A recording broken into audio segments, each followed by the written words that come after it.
actually, that exists almost 10,000 years ago.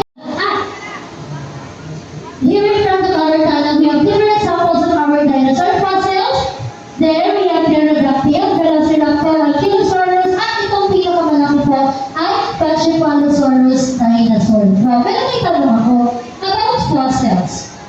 Sa tingin niyo po ba, may matatagpuan na dinosaur fossil dito sa Pilipinas?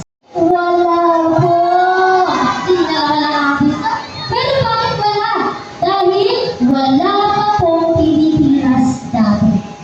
Yes po. So take note ha, ang extinction 6 million years ago.